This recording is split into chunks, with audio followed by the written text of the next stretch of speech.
beginnings of written history, philosophers have been trying to make sense of the difference between theory and practice, our sense of wanting to do one thing and finding ourselves doing another, between that ideal image of who we are and what we can accomplish and the fact of how we relate to others and those things that we do. Now, in Greek times, there was a myth story that explained how people understood it then. There was the story that the Creator God created the human soul. And this Creator God was perfect and creative and open and responsive. And He created this perfect human soul. And then created many human souls. So many, in fact, that by the time He had created all these human souls, He was tired. He needed to take a break. So this God took a break and left the rest of the job to the other lesser gods. So the lesser gods first had to create a container for the soul that Creator God had created. And so they put this perfect, immortal human soul in a circle, which is the perfect shape. But they found they had a problem because, well, a circle, kind of like a head, yeah? The problem is that the human soul couldn't get around. You can't sort of roll, the head can't just sort of roll around in the dirt and the muck. That doesn't make any sense. So they had to create a way to help the head move around. So they created the imperfect body. These imperfect gods created a body to carry the head around, a body that feels pain and longing, pleasure and suffering, that feels diseases and desires touch and sometimes doesn't want any touch at all, this imperfect human organism that we live in. And they attach the imperfect mortal body to the perfect head, the thinking part of us. And they used a net to separate it a little bit so that they didn't corrupt one another. Now the idea was that if you live according to the perfect creation of God, to the head, to rationality and to thought and to theory, if you live according to that rule, then when you die, you're reborn into celestial paradise. However, if you follow the passions and the pains and the longings of the body instead, if you're ruled by human desire rather than the superior head, if you're ruled by the body, then when you die, you're reincarnated as a woman.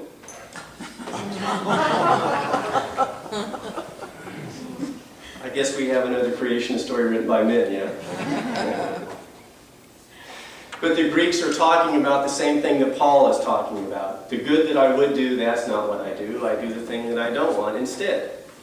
If I could do what I wanted to do, then the law would be perfect because I could just follow the law and everything would be great. But as it turns out, I find myself constantly at cross purposes with myself, at war within myself is the language he uses. And he ends it by saying that he's thankful for the Lord Jesus Christ, who things are reconciled in, because Paul has a keen sense that if we succumb to the weaknesses of the flesh, then we're for sure to be bound to damnation. Jesus says something very much like this also in the lesson today. What he says is, in his relation with people, in his desire to spread the gospel and the love of God with people, John came, and John did the whole ascetic thing, not following the commandments of the body. He lived roughly. He had no possessions. He ate bugs and honey, This is someone who didn't sit down and drink wine, who didn't associate with rough people. He lived a pure, clean, ascetic life. And what do people say? This dude's possessed. Something wrong with this guy. He's bent. This is not a normal person, is what people say about John. So Jesus comes along, and what does Jesus do? He drinks wine, he has bread, he sits down with the wrong kind of people, he associates with the wrong kind of people. And then what do the same people say who judge John as being a failure and possessed? What do they say about Jesus? oh, he's a drunk and a glutton, they say. Jesus is essentially saying you're damned if you do and you're damned if you don't. You're going to get condemned no matter what, Jesus says.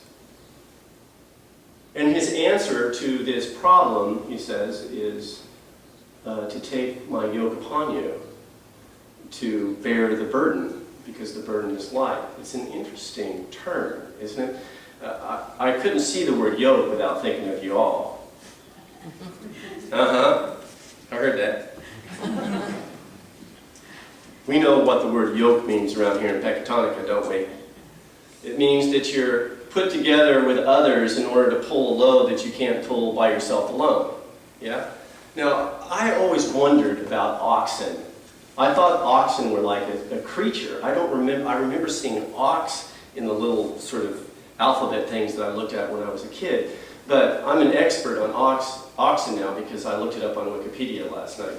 And oxen are just essentially steer who are trained from the time they are calves. I'm sure there's some proper terminology here that I'm going to mess up for those of you who know. But when they're taken care of so that they're steer and they're calves, they train them up to be oxen, to pull a load. And oxen can pull more weight, but they're slower than other animals. But in the ancient world, they used oxen and yoke because they didn't have horses and they hadn't figured out how to do that. You know, to use a draft horse or a mule, you've got to put a collar on it. You have to put a horse collar on it. And that wasn't invented in the time that Jesus is talking about. Instead, there was a yoke. And you yoke together animals to pull this load. And Jesus is saying, take my yoke upon you. A yoke is sort of an oppressive term, isn't it? I mean, if you think about beasts of burden and oxen sort of slogging and pulling the plow, that's not a pleasant image. That's kind of an oppressive image. We use the phrase yoke of slavery. Yeah, but Jesus is saying, take my yoke upon you. That's a curious phrase, isn't it? And burden. I don't know. The idea of a burden doesn't seem pleasant from the very beginning, is it? My heart is burdened today, friends. Does that mean that I have good news? Does that mean I want to share some sort of sadness and longing? Jesus says, take my yoke upon you, for my yoke is easy and my burden is light. It seems like just the opposite of what we would expect. I think that we understand in our relationships this idea, don't we? I mean, marriage is kind of a yoking. Which is good and bad, yeah? There are times that it seems kind of oppressive, and times that it doesn't. And isn't that sort of yoking, doesn't that give us an awareness that sometimes you have to pull for the other who can't pull for him or herself? That there's a sort of it's complex, yeah? There are difficulties involved in it. There are hard times, to be sure, but there are times that we find that yoke is a kind of a freedom and liberation that helps us to accomplish more and to be more than maybe we could sometimes. Or sometimes people feel less than they can. That yoke is that concept of marriage. And burden, you know, I don't know. Sometimes I don't mind carrying burdens.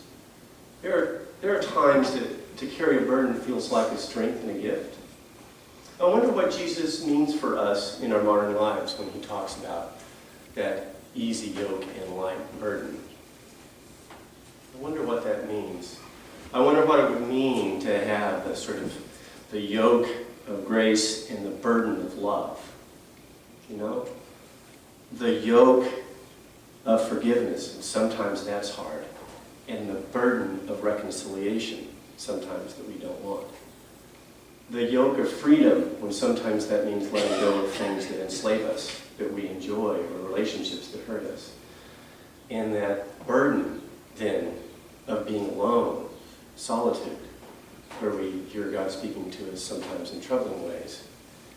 Jesus is giving us this image that challenges us, I think. We're really called to take on, as Paul might say, if Paul used this image, the yoke of Christ. Christ is our yoke fellow, in which we're called to follow and to pull and to shoulder grace and love.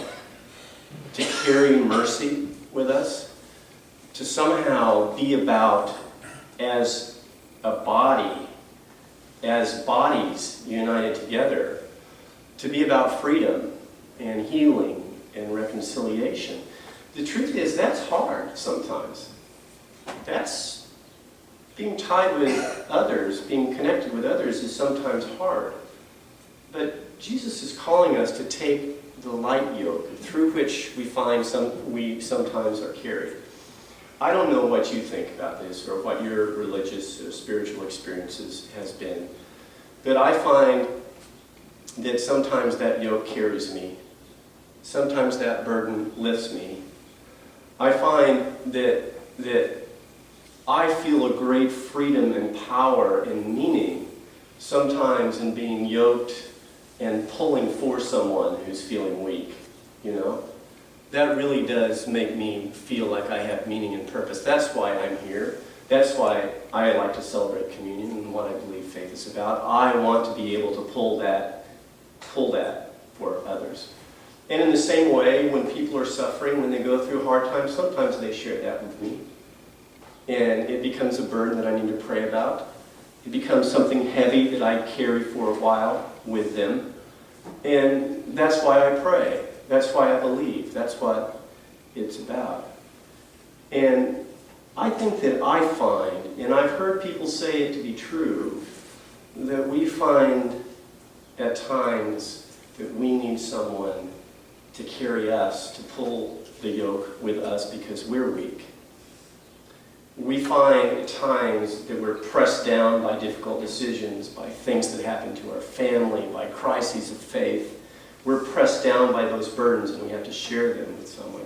And I think that one of the things that Jesus is trying to teach us through this image is that we're really able to be free and to receive healing and to be lifted up and carried through by the yoke when we ourselves recognize that we have helped others through it. It's connected. And in the same way that burden that we have carried for others, that we need to share it for others, the fact is we don't want to talk about our own pains. We don't want to talk about our own sufferings. We don't want to talk about the difficulties in our own families. You know, we don't want to pretend as if we're perfect circle or something, you know.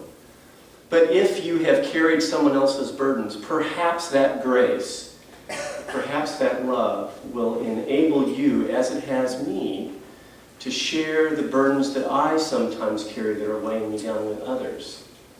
It opens me, in fact, to healing and reconciliation and grace by the very fact that I have carried it for others in my Christian journey. Amen.